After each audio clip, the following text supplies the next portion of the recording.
One of the world's leading consultancies, McKinsey, has just come out with an Asia report to understand where India stands in the larger Asian picture. We're joined by Oliver Tonby, the Asia chairperson for McKinsey. Mr. Tonby, welcome. Thank you for joining us here at the World Economic Forum. I want to understand from you, where does McKinsey see India in the larger Asian scheme of things at this moment? Thank you, Rahul.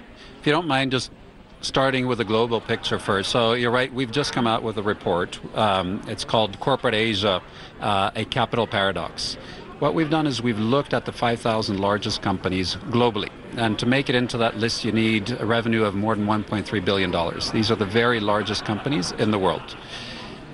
What's happened over a 10-year period, so from 2005 to 7 to 2015 to 17, what we have seen is a huge growth in the number of Asian companies in that list, from 37 now to 43% of the world's 5,000 largest companies are based in Asia.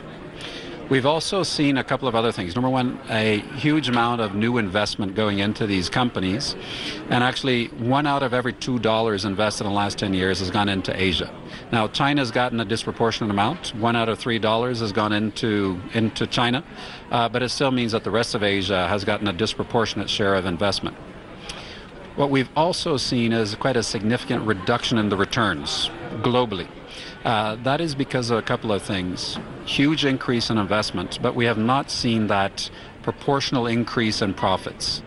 So for every dollar, back 10 years ago, you would have to invest 80 cents to make $1 revenue. Today, you need to invest $1.1 to make $1 in revenue. So a big increase in the capital intensity in the industry. We've also, in all industries actually, we've also seen a reduction in margins.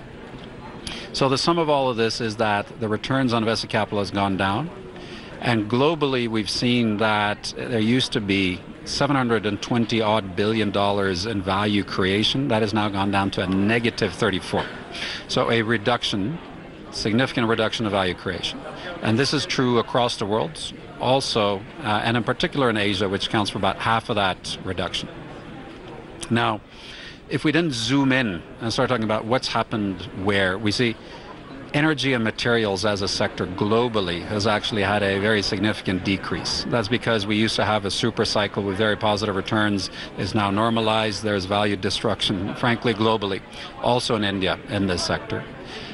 We have seen banking, in particular in Europe, take a big hit, so now value destroying. We've seen a lot of the investments going into China being value destroying.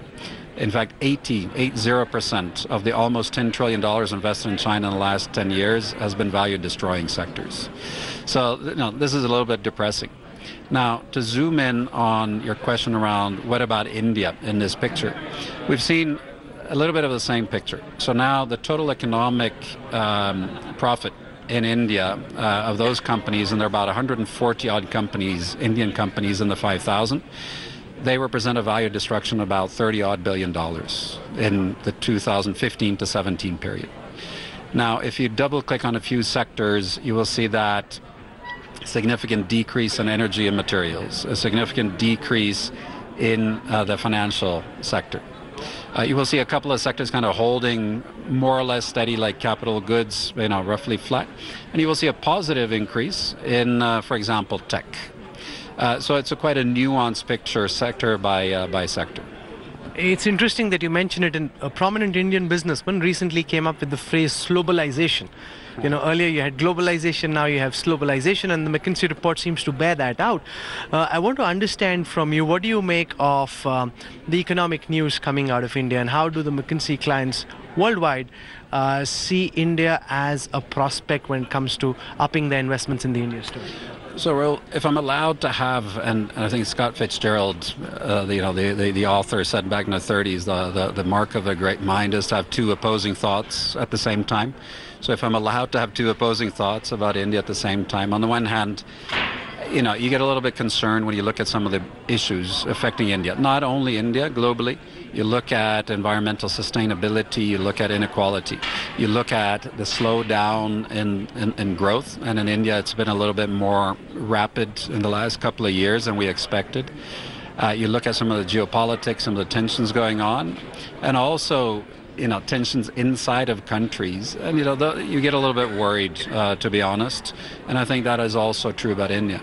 The other thought at the same time is, I am, and many of our clients, and many of the senior executives I talk to, they're also optimistic, especially in the long run. Optimistic about India because we still have 5-6% growth, right? We have a lot of people coming out of poverty into consuming class, more so in India than almost any other country, bar China perhaps. You have technology disruption that is helping. We can leapfrog in multiple sectors, and we see that happening in spades in India. You also see entrepreneurialism. So India now has more unicorns, as you know, there's more unicorns than Germany. And one of the countries in the world with most, not as many as we would like, but still. And by the way, those unicorns are getting to unicorn status faster than anywhere else in the world. You look at the number of STEM engineers or STEM graduates. India has more than any other country in the world. So there are many, many positives in India.